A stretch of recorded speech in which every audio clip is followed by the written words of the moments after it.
So, magandang araw sa inyo mga paps, mga mams. Ayan, for today, mag-vlog tayo patungkol sa iba't ibang mga katanungan niyo po. So, hindi ko na po iisa-isahin yung mga nag-comment dyan patungkol po sa mga tanong nila. So, yung sa akin mga paps, mga mams, ang main po talaga na unang-una kong tutugunan na tanong is kung saan ko po kinonekta yung brake switch natin sa foot brake. Kasi nga, nag-shifter tayo.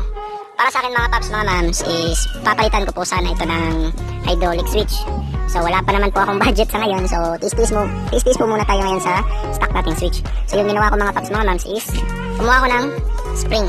So yung spring po yan, as you can see, i-focus lang natin. Yan, up. So may zip tie na akong nilagay dyan sa may bracket portion ko dyan. So dyan ko po nilagay yung brake switch natin for temporary. Ayan, nag-blurred.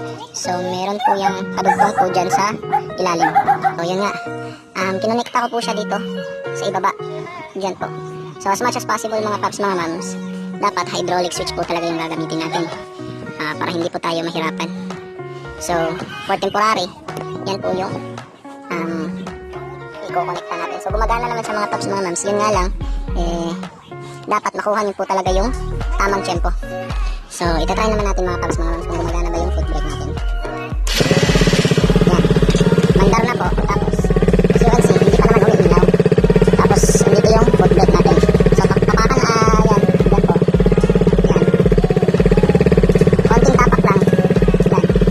Tapak. Ilaw. Bitaw. Tapak. Yan. So, gumagana naman mga paps, mga mams. As you can see, wala naman naging problema. So, yan po yung alternative po muna. So, sa mga nagtatanong po mga paps, mga mams, kung saan ko po nilagay yung brake switch. So, yan po. Dinugtong ko po siya dito sa brake pedal. So, yan po. Ngayon naman, proceed naman tayo sa ibang katanungan. Sa pangalawang katanungan po mga paps, mga mams, na ating tutugunan is kung bakit ayaw mandar ng mga motor nila, lalong-lalo na kapag yung naka-remote. So, meron po akong explanation dyan mga paps. Wait lang po muna. So, usually mga paps, mga mams, yung common na nangyayari sa mga motor natin, lalong-lalo na kapag hindi pa naka-install ng two-way alarm. Ito po, sa hindi pa po naka-install ng two-way alarm, bakit ayaw gumana ng push start nila pero gumagana naman kapag kinik start. So yung main cause talaga niyan mga paps, mga mams, is itong safety cable natin, itong safety switch. Yan po. So yun na nga, in-explain ko na po sa past vlog ko kung bakit ayaw umandar, tsaka meron pong alternative solution. So yan po. Yan po yung nagiging problema ito po. Kapag nasira po itong mga paps, mga mams, kahit anong pindot niyo po sa push start niyo, hindi po talaga yan gagana. Kasi nga, saka lang siya gagana kapag pinihit niyo itong clutch. Saka mag-trigger yung safety switch niya. So yun po yung cause. So yung alternative is gagawa tayo ng connection na mag-connecta sa dalawa. So iba-bypass po natin ito. So yun nga. Sa iba naman, sa patungkol din naman po dito sa ayaw mandar yung motor, naka-install naman ng two-way alarm. Ito po yun mga paps. Ayan. Kapag pinagana po natin itong mga paps, mga mams, especially, yan, try natin, i-on natin, gamit yung susi. Susian natin. So yan, naka-neutral, as you can see, naka-neutral.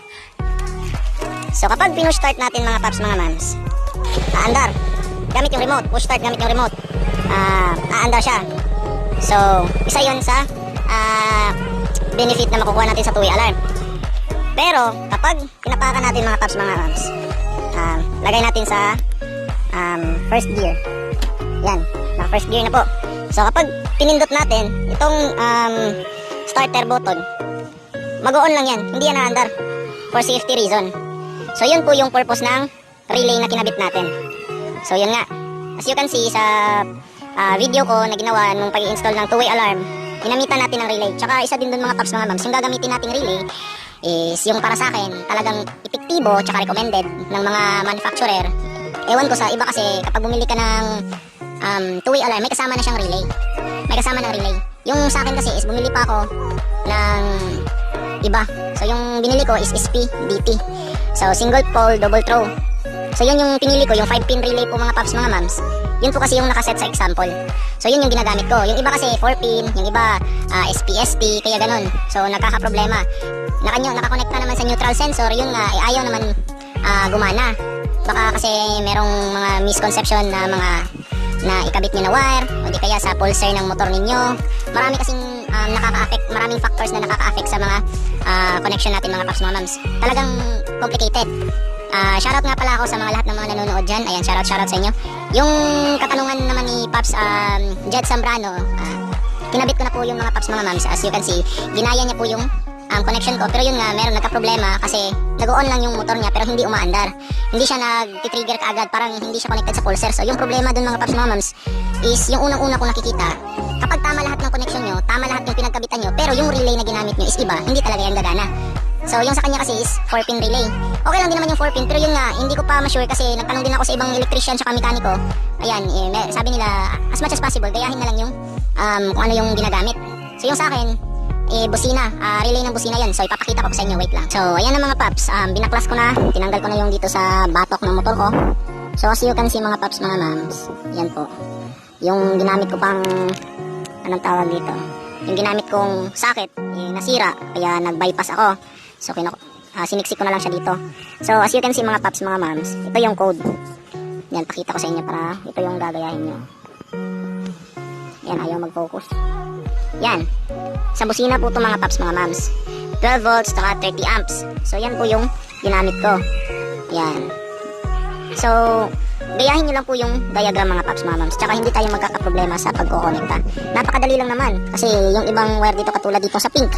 Dito, yan. Itong pink, talagang wala naman talaga itong, hindi naman talaga ito nagagamit. Yung iba, yung dito sa may yellow, signal light. Yung iba sa direkta sa positive ng baterya. Tapos yung kulay blue, yung gray. Napakadali lang naman talaga mga Paps, mga Mams. Mahihirapan ka lang sa paghahanap ng mga wires na saan mo itatap. Yung sa akin nga, natagalan ako dun sa may dito sa may pulser. Kasi hinanap ko pa talaga. Dito, yan, dyan ko kinonekta. Yan, wait, dito malapit sa baterya. Yan, dito yung pulser. So far so good naman mga Paps, mga Mams. Yan. Long live naman yung remote natin. So yun lang yung naging issue. Sa relay. Sa relay lang talaga tayo nagkakatalo mga Paps, mga Mams. Yan lang tayo naapektuhan yung alarm natin, yung two-way alarm. So marami din naman mga Paps, mga Mams, may nagsasuggest pa nga na yung gagamitin daw natin na alarm is yung sa busina. So pwede naman yung mga Paps, mga Mams, pwede yun. Kaso nga lang madaling madrain yung baterya natin. Hindi naman to battery operated din. Pero hindi naman din ganoon kalakasan yung baterya natin. So hindi ko na ginamit. So madali lang naman, meron namang mga YouTuber din diyan na nag-vlog kung paano nila kinonekta yung two-way alarm nila doon sa busina. So as you can see, mahina na nga yung baterya kasi 12.1. Pababa, pataas. Minsan nagloloko. Naka-on din naman yung panel board natin. So hindi talaga yung maiwasan. Yung sa akin mga Paps, mga Mams, yun lang naman yung naging concern. So i-review nyo lang ng i-review yung connection mga Paps, mga Mams. Tsaka meron naman yung guidelines. Mag-guide naman talaga tayo ng relay. Kasi nga meron din naman nakalagay sa ilalim ng relay natin na mga number, yung designated, yung katulad ng nakalagay dito. Yan, focus lang natin. Yung number 85, 86, 30, tapos dalawang 87. So yun lang naman mga Paps, mga Mams. So para hindi na talaga kayo mahirapan, gayahin nyo lang, at saka hindi kayo magkakaproblema. So yun na nga. Ano pa bang katanungan na naka-post dyan sa comment section? Basahin nga lang natin. Yun nga, nabasa ko isa rin sa katanungan mga Paps, mga Mams. Paps, bakit na sumasabay yung headlight ko kapag nagbiblink yung signal light ko? So, yung sagot ko po dyan patungkol dyan mga Paps is, lalong-lalo na kapag stuck po yung headlight nyo, meron po talagang possibility na sasabayan. At saka, kapag meron din po kasing amount of, mababasa nyo naman yan sa owner's manual, meron pong amount of ilang watts lang po talaga yung kakayanin ng motor natin. So, as you can see, lalong-lalo na kapag malaki yung ginamit nating watts sa headlight natin. Example, nagpalit tayo ng LED na headlight at saka pinalitan natin yung stock. Yung mga signal light naman natin is hindi pa rin naka-LED na LED lights. So, yung mangyayari, meron din pa talagang possibility nakakapusin yung ibabato niyang kuryente. So, para mapunan niya po yung signal light, so talagang nakakonekta naman talaga lahat yan. Talagang magbiblink. Hindi naman talaga magbiblink, parang konting kikipat-kipat lang siya, parang kakapusin talaga siya ng kuryente, ganun lang naman. Pero yung kasagutan ko po dyan mga Paps, mga Mams, yung solusyon is aside sa magpalit kayo ng flasher relay, yung sa akin pinalitan ko yung flasher relay ko kasi stuck pa ako nun. Hindi ka kasi makakapag-hazard kapag stuck yung flash relay mo. Given na po talaga yan. Yung aftermarket ng mga flash relay, yun po yung nakakapag-provide ng hazard na signal light. So, pinalitan ko, yan din po yung naging issue ko dati. Hindi pa ako nagpapalit, hindi pa ako nagkakabit ng flash relay na bago, yung aftermarket. Ganon din po yung nangyayari. Kapag nagsisignal light ako, yung ilaw ko parang kinakapos ng kuryente, sumasabay sa pagbiblink. So, yung naging solusyon ko, yung flash relay ko, pinalitan ko, tsaka yung signal light ko, pinalitan ko na rin ng mga LED. Kasi less yung consumption ng LED.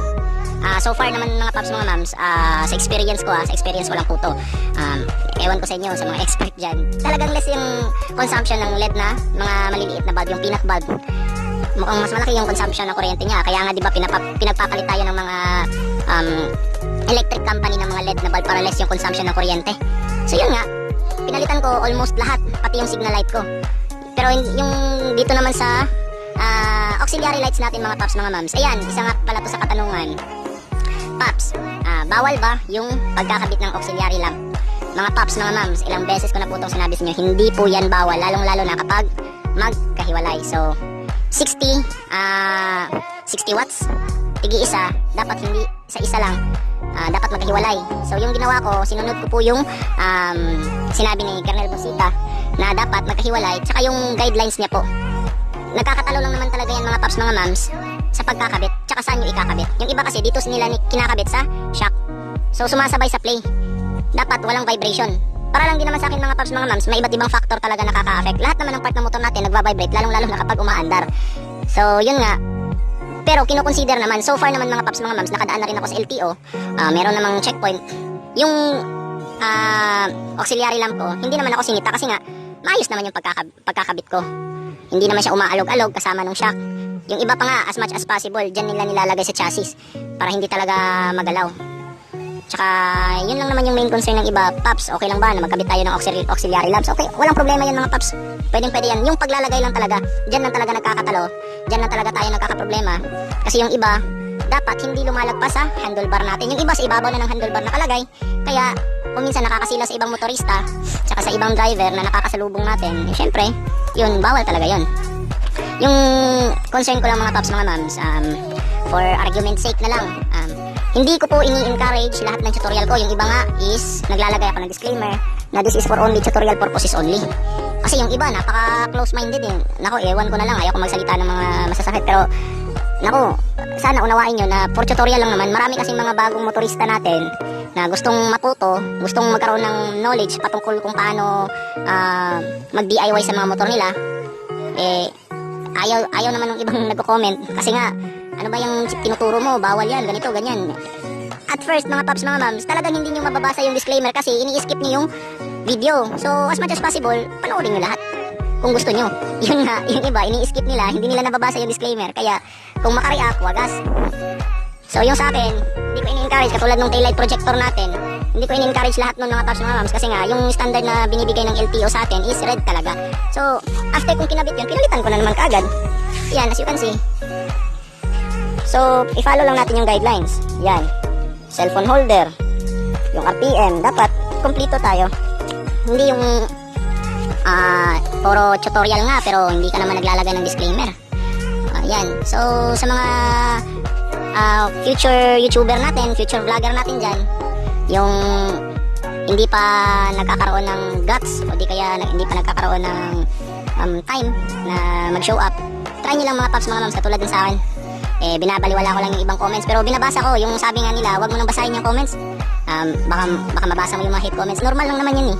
Yung mga sikat nga dyan eh, napakarami hate comments. Ako pa kaya, nabaguhan pa lang. So, okay lang yan. Yan po yung nagpapa-inspire sa akin na mas pagbutihan ko pa yung ginagawa ko, mas pag-igihan ko pa. So, yan. Upload lang ng upload ng video. Mag-share lang tayo ng tamang kaalaman. Wag yung puro kalokohan. Tsaka, lalong-lalo na sa motor natin, eh, buhay yung nakasalalay. As much as possible, safety first. Yan, meron naman talaga tayong mga yun na nga, bad habits katulad ng pagmo-modify. Eh, as much as possible, wag na natin i-bypass yung mga parts na pwedeng ikalagay natin sa panganib yan. So, that would be pretty much it mga paps, mga mams. Nasagot ko naman almost lahat. Comment down below lang kayo sa mga katanungan nyo patungkol sa mga motor natin. Tsaka keep on inspiring. At saka mag-upload pa ako. 2 video yung i-upload natin ngayong araw na to. I hope so. O baka, di kaya, baka bukas ko na rin ma-upload yung isa kasi magkakabit tayo ng voltmeter sa sniper. So kadugtong po nito, maglalagay tayo ng video patungkol sa pagkakabit ng voltmeter sa sniper ng 150. So meron kaming pagkakabitan ngayon dito sa munti namin, yan, munting shop namin dito. So voltmeter lang naman yung ikakabit. So another tutorial na naman. So yan na nga. Maraming salamat sa pagsuporta sa channel ko mga paps, mga mams. I hope meron kayong natutunan. I hope nasagot ko yung mga katanungan nyo. Kung meron pa kayong katanungan, comment down below lang kayo. Huwag kayong mahiya. Wala naman akong hiya. Di joke lang mga paps yan. So sa mga andito sa Cagayan de Oro, ayan, shoutout sa inyo. Sa lahat ng mga nanonood dyan, kung saan panik man kayo ng mundo, shoutout sa inyo mga paps, mga mams. Keep on inspiring. Tsaka ride safe, stay safe. Please don't forget to like and subscribe to my channel. And you know the drill. Peace out.